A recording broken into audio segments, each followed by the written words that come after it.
Class 11 এখন অভিক্ষেপ তোমাদের যেটা 12 এ ছিল এখন 11 এ আছে।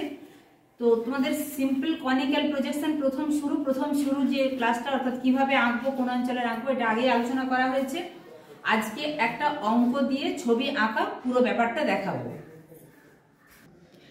অঙ্কটা হচ্ছে দেখো 1:60 lakhs 6 এর গায়ে 7 শূন্য, স্কেলে 10 ডিগ্রি ব্যবধানে 35 ডিগ্রি উত্তর থেকে 75 ডিগ্রি উত্তর অক্ষাংশ পর্যন্ত এবং 20 ডিগ্রি পশ্চিম দ্রাঘিমা থেকে 60 ডিগ্রি পূর্ব দ্রাঘিমা পর্যন্ত বিস্তৃত অঞ্চলের একটি প্রমাণ অক্ষরেখা বিশিষ্ট সহজ সাংকব অভিক্ষেপ অঙ্কন করো। যেটা তোমাদের আঁকতে হবে, এইটার বেসিসে জিনিসটা দাঁড়াবে এই অভিক্ষেপ। ঠিক আছে, আমি এঁকে দেখাচ্ছি কিভাবে আঁকতে হয়। ওটার সমাধান সৃজনী ভূগোলকের ব্যাসার্ধ। সৃজনী ভূগোলক মানে আমরা যেটা ছোট ভূগোলক আঁকবো, তার ব্যাসার্ধটা হচ্ছে 640 লাখ সেন্টিমিটার। এই যখন আমরা এই ব্যাসার্ধটা নির্ণয় করব, প্রকৃত ব্যাসার্ধ 640 লাখ সেন্টিমিটার, আর তার সূত্রটা হচ্ছে সৃজনী ভূগোলকের ব্যাসার্ধ বা আর সমান এটা ইন্টু 1 স্কেল, তাতে যে সেন্টিমিটার হবে সেই সেন্টিমিটারটা হচ্ছে আমাদের সৃজনী ভূগোলক, যে ভূগোলকটা আঁকবো তার ব্যাসার্ধ। এবার আমরা এখানে যে শূন্যগুলো আছে সেগুলো কাটাকাটি করলাম, তাতে দাঁড়ালো কি 10.6667 সেন্টিমিটার। এই 10.6666 সেন্টিমিটার তো এতগুলো ফ্র্যাকশন না এনে আমরা 10.7 সেন্টিমিটার এইটার একটা রেখা টানবো। 10.7 সেন্টিমিটারের একটা লাইন টানবো। 10.7 সেন্টিমিটার, এখানে 10 যাবে 10, তারপরে দেখো ছোট ঘরের 1 2 3 4 5 6 7, 10.7 একটা রেখা টেনেছি এবং এই রেখার উপর ভিত্তি করে, অর্থাৎ এখান থেকে তোমরা এটা একটা রেখার লাইন টানা আছে, তো এবার এই মাপটা নিয়ে একটা বৃত্তচাপ আঁকা আছে, এই বৃত্তচাপটা আঁকবে। এবার এই বৃত্তচাপটা কতটা আঁকবে না, এদিকে একটা সরল রেখা থাকবে, তার উপর আমরা বৃত্তচাপটা আঁকলাম। কত দূর যাবে না 90 ডিগ্রি, অর্থাৎ লম্ব যেই রেখাটা বললাম এই রেখাটার উপরে এই চাঁদার যে মধ্যবিন্দুটা বসিয়ে দিলে এই কালো লাইনটা বেরোচ্ছে, এখানে একটা ডট বসাবে, এখানে একটা ডট বসাবে, দিয়ে লাইনটাকে এইভাবে জুড়ে দিলে টানা লম্বা করে। এখনো পর্যন্ত এটা পুরোটা আঁকা আছে, কিন্তু আমরা যখন আঁকতে শুরু করলাম তখন আমার এই লাইনটা হলো আর এই বৃত্তচাপটা হলো। বুঝতে পারা গেছে? বুঝতে পারছিস তো? বুঝতে পারলে হ্যাঁ বলবি, না বুঝতে পারলে কোশ্চেন করবি। আচ্ছা, বৃত্তচাপটা আঁকা হলো। এর পরের কাজ কি না, আমি অঙ্কটা আরেকবার দেখাই। দেখো এখানে বলা আছে কি 10 ডিগ্রি ব্যবধানে, তাই এখানে একটা 10 ডিগ্রি কোণ আঁকবো এবং এখানে যেটা অক্ষাংশের ব্যবধান সেটা হচ্ছে 35 ডিগ্রি থেকে 75 ডিগ্রি বলা আছে। 35 ডিগ্রি থেকে 75 ডিগ্রি যদি করি, তার মধ্য যে অক্ষরেখা বেরোবে 35 + 75 ভাজিত 2। আবার যদি আমরা দাগ টেনে টেনে করি তাহলে 35 45 55, কেন 35 45 55 না, 10 করে ইন্টারভ্যাল, 65 75। ম্যাম এইভাবে কতক্ষণ চলবে? 35 থেকে 75, কোনটা 75 অবধি? হ্যাঁ, যেহেতু এইটা 35 থেকে 75 বলা আছে, তাহলে আমার 55 বেরোলো মধ্যবিন্দু, মধ্য অক্ষরেখা। এখানে আমরা যে কোণটা এঁকেছি বা বৃত্তচাপটা এঁকেছি, এখানে 90 ডিগ্রি কোণ করে লাইনটা বাড়িয়ে দিয়েছি, বৃত্তচাপটা আঁকা আছে। এরপরে আমরা কি করব, 10 ডিগ্রি ইন্টারভ্যালের জন্য 10 ডিগ্রির মাথায় একটা বিন্দু বসাবো, 55 ডিগ্রির মাথায় একটা বিন্দু বসাবো, 10 20 দেখা যাচ্ছে, লেখাগুলো বোঝা যাচ্ছে, 30 40 50, 55 মাথায় একটা বিন্দু বসাবো। তাহলে এই একটা বিন্দু পেয়েছি, 10-এ একটা বিন্দু পেয়েছি। এরপরে আমরা এই লাইনটা 10-এর লাইনটাকে জুড়ে দিলাম, মানে 10 ডিগ্রি কোণ হলো। এই 55 যে বিন্দুটা পেয়েছিলাম, বিন্দুটা জুড়ে দিলাম, তাহলে এই কোণটা হলো 55 ডিগ্রির কোণ, আর এই ছোট কোণটা হলো 10 ডিগ্রির কোণ। ঠিক আছে, এরপরে এই 55 ডিগ্রির যে কোণটা, সেটা এই বাহুটাকে যেটা যোগ করলাম, বাহুটাকে ওই বৃত্তচাপ অবধি বাড়ালাম যেটা পি বিন্দুতে ছেদ করেছে। এরপরে পি বিন্দুতে আমরা একটা স্পর্শক টানবো। স্পর্শক মানে স্পর্শক টাচ করে, এটা আগের দিনের বোর্ডেও ক্লাসে বোঝাচ্ছিলাম, স্পর্শক টাচ করে কারো একটু এইরকম বেঁকে গেল সেটাও স্পর্শক, আরও বেঁকে গেল ওই বিন্দুকে টাচ করে স্পর্শক হতে পারে। তাহলে আমাকে স্পর্শক আঁকতে গেলে, ঠিকঠাক স্পর্শক আঁকতে গেলে কি করতে হবে?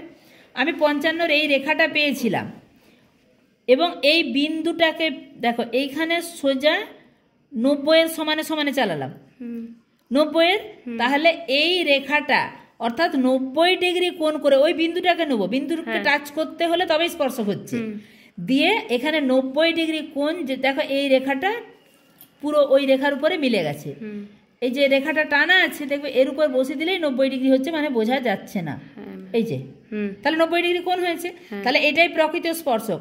আবার পি বিন্দুকে টাচ করে এই যে ঘুরিয়ে দিলাম একটু, পি বিন্দুকেই টাচ করে আছে কিন্তু এ স্পর্শক নয়। আরো একটু ঘুরিয়ে দিলাম, পি বিন্দুকেই টাচ করে বিন্দুটা আছে কিন্তু এই যে এতটা গ্যাপ হয়ে গেছে, এ কিন্তু স্পর্শক নয়। তাহলে এখানে 90 ডিগ্রি আঁকা হলে সেটাই কিন্তু প্রকৃত স্পর্শক। এইটি দাঁড়ালো প্রমাণ অক্ষরেখার ব্যাসার্ধ। এতক্ষণে আমরা আমাদের ছবি আঁকার জন্য একটা জিনিস পেয়েছি, কি না প্রমাণ অক্ষরেখার ব্যাসার্ধ। এই ছবিটার মতো আলাদা হবে, আলাদা একটা পেজে এই ছবিটা করব। এখানে পেজের কোনো কার্পণ্য না করে পুরো পেজ একটা নিয়ে নেয় সবচেয়ে ভালো। প্র্যাকটিক্যাল খাতার বড় পেজ, সেখানেও হাফ পেজ পুরো চলে যাবে, দরকার হলে হাফ হাফ ভাগ করে নেবে। আবার যদি মনে হয় যে আমার একটা পাতায় হচ্ছে না, তাহলে একটা পাতায় এই ছবিটা করবে, একটা পাতায় এই ছবিটা করবে। এই ছবিটার ক্ষেত্রে নিয়ম বলি, প্রথমে জাস্ট এই যে লাল কালিতে একটা লম্বা রেখা টানা আছে, এখানে বলে দিই যেহেতু আমরা এই যে 35 ডিগ্রি উত্তর থেকে 75 ডিগ্রি উত্তর বলা আছে, আর নামে যদি দেখা না যায় নামিয়ে এই যে উত্তর বলা আছে, আমি উত্তর মেরু বিন্দু থেকে বৃত্তচাপটা আঁকা হবে। এই যে প্রমাণ অক্ষরেখার ব্যাসার্ধ পেয়েছিলাম, এই পরিমাণ মাপ নিয়ে আবার একটু দেখাই,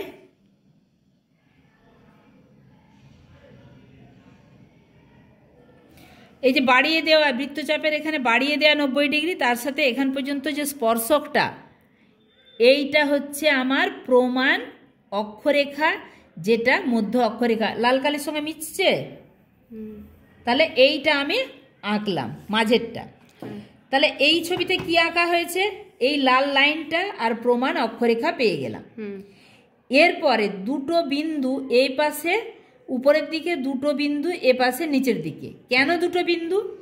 না 55 এঁকেছি, প্রমাণ অক্ষরেখা মানে 55, প্রমাণ অক্ষরেখা মানে মাঝের অক্ষরেখা, 55 পেয়েছি, তার মানে আমাকে উপরের দিকে, জানি তো 90 ডিগ্রি, তাহলে আমাকে 65 আঁকতে হবে, 75 আঁকতে হবে, তাহলে উপরের দিকে দুটো, এদিকে 35 আঁকতে হবে, 45 আঁকতে হবে, মানে নিচের দিকে দুটো। এই মাপটা আমি কোন মাপ ধরে আঁকবো? এইটা হচ্ছে এই 10 ডিগ্রির মাপ ধরে, অর্থাৎ এই যে আমরা প্রথমে 10 ডিগ্রি একটা কোণ এঁকেছিলাম, তাতে বৃত্তচাপকে যে বিন্দুতে ছেদ করেছিল, এই মধ্য বা প্রমাণ অক্ষরেখা থেকে দেখো মাপ হচ্ছে একই, এখানে একটা বিন্দু, এখানে একটা বিন্দু নিলাম, শুধু বিন্দু। এবারে এখানে প্রমাণ অক্ষরেখা থেকে নিচের দিকেও এখানে একটা, কেন উপরের দিকে দুটো নিচের দিকে দুটো বলে দিয়েছি আগে, দুটো বিন্দু নিলাম। এবারে আমি তো এই বৃত্তচাপটা পেয়েছি, দুটো বিন্দু পেলাম। এবারে বিন্দু পেয়ে আমি যে বিন্দুটা পেয়েছি সেই বিন্দু বরাবর আবার একটা বৃত্তচাপ, এখানে একটা বিন্দু পেয়েছি, এটা বরাবর একটা বৃত্তচাপ, এই বিন্দুটা পেয়েছি, এটা বরাবর একটা বৃত্তচাপ, এই বিন্দুটা পেয়েছি, এটা বরাবর একটা বৃত্তচাপ আঁকলাম। মোটামুটি আরও একটু বেশি করে করে টেনে রাখবে, প্রয়োজন যতটা হবে তার বাইরের অংশটা আমরা মুছে দেবো। এরপরে আমাদের অক্ষরেখাগুলো সবগুলো টানা হয়ে গেছে, দরকার কি? এরপরে আমাদের দরকার হচ্ছে দ্রাঘিমা রেখাগুলো টানা। আমরা কটা দ্রাঘিমা রেখা টানবো? দেখো এখানে যেটা বলা হয়েছে, একটা হচ্ছে 20 ডিগ্রি পশ্চিম থেকে 60 ডিগ্রি পূর্ব। 20 ডিগ্রি পশ্চিম মানে বাঁ দিকের অংশ, 0 ডিগ্রি, আমি এখানেও 10-10 ইন্টারভ্যাল, 10, ওখানেও কিন্তু এটা ফ্র্যাকশন মনে হলো, এখানে কিন্তু 10 করে ইন্টারভ্যাল আছে, 35 থেকে 75, 10-10 করে 45, 55, 10-10। এখানে বলা আছে কি 20 ডিগ্রি থেকে 60 ডিগ্রি, 20 ডিগ্রিটা পশ্চিমে মানে বাঁ দিকে, 10, 20, 20 ডিগ্রি পশ্চিম, আর ডান দিকে 60 ডিগ্রি পূর্ব, 10, 20, 30, 40, 50, 60, এবারে আমি কোনটা 10 কোনটা 60 ভুলে গেলাম। ভুলে গিয়ে আমাকে দেখতে হবে 1 2 3 4 5 6 7 8 9টা বিন্দু। তাহলে মধ্যবিন্দু কোনটা? 1 2 3 4 নাম্বারটা মধ্যবিন্দু। 9টা বিন্দুর মধ্যে এপাশ থেকে 1 2 3 4 সরি এখানে প্রমাণ দ্রাঘিমা রেখা কত বলা আছে? 20 ডিগ্রি থেকে 60 ডিগ্রি, 20 10 0, আবার শূন্যের পরে 10 20 30 40 50 60। এবারে আমি দেখছি কি এখানে হচ্ছে 20 10 0 10, 1 2 3 4টা বাদ দিলাম, এখানে 1 2 3 4টা বাদ দিলাম। তাহলে 20 ডিগ্রিটা হচ্ছে 20 ডিগ্রি পূর্বটা হচ্ছে আমার মধ্য দ্রাঘিমা রেখা। আমি যেটা প্রথমে 10 করছিলাম এই 10টা নয়, এখানে 4টে বিন্দু, এ পাশেও 4টা বিন্দু, যেহেতু 9টা তাহলে মাঝেরটা হচ্ছে 20 ডিগ্রি। আমার এখানে ম্যাক্সিমামটাই পূর্ব, এটা 20 ডিগ্রি পূর্বটা হচ্ছে আমার মধ্য দ্রাঘিমা রেখা। তাহলে প্রথম যে দ্রাঘিমা রেখাটা টেনেছিলাম সেটা মধ্য দ্রাঘিমা রেখা। তাহলে এই মধ্য দ্রাঘিমা রেখার উপরে প্রমাণ অক্ষরেখা বা মধ্য অক্ষরেখার উপরে এখানে 4টে বিন্দু লাগবে, এ পাশেও 4টে বিন্দু লাগবে। সেই বিন্দুটা কোথা থেকে পাবো না, এখানে এই যে 10 ব্যবধানের জন্য যে বৃত্তচাপ যেটা দিয়ে আমি অক্ষরেখার ব্যবধানগুলো টেনেছিলাম সেইটা দিয়ে আর একটা বৃত্তচাপ এখানে আঁকতে হবে কোণাতে, ঠিক আছে? এবারে সে 55কে যেখানে টাচ করবে, 55 ডিগ্রি কোণে গেছিলাম, এটা 55কে যেখানে টাচ করেছে সেখান থেকে একটা লম্ব টানা হবে। এই লম্বটার হচ্ছে লাল কালিতে টানা আছে, এই মাপটা নেব। এই মাপটা নিয়ে প্রমাণ অক্ষরেখার এখানে দেখালাম যে ডান দিকে 4টা বাঁ দিকে 4টা, 1 2 3 4, এখানেও এর উপরে 1টা 2টো 3টে 4টা বিন্দু পেয়েছি।